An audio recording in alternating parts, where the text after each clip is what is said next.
Charlie's neck indeed did stop the bullet without question.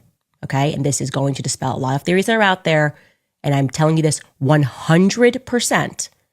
Charlie Kirk was shot from the front and the bullet did not exit.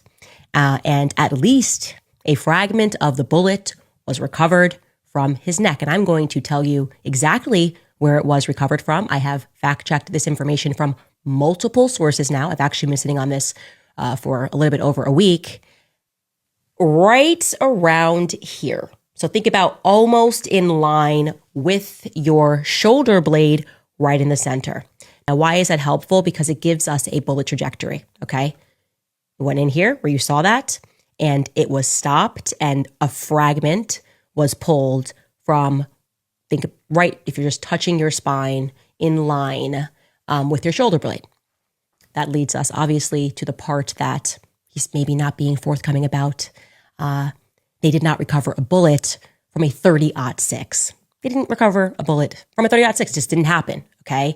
If it found a 30-06 bullet, Charlie's death certificate certainly would have reflected that. In suicide situations, as just one example, medical examiners, feel free to chime in. I've spoken to quite a few.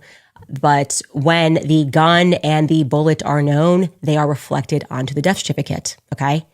There is not one reflected onto Charlie Kirk's death certificate because they did not recover a bullet from a 30-06.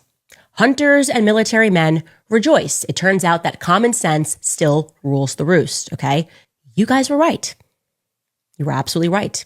And this is why I hate politics, because it requires us to submit to the idea that we were all somehow born yesterday. It means that he was shot with a completely different kind of gun, obviously, okay? The kind where this would make sense, that it didn't cut through him. The kind where it would make sense that outside of an artery effectively exploding from the front, there was, his neck didn't explode, which that particular weapon that they were trying to tell us Charlie was killed with would have gone through about 7 necks. There were people who were insisting, by the way, that were on the ground, the witnesses that were insisting that they heard multiple shots. That's another element of this.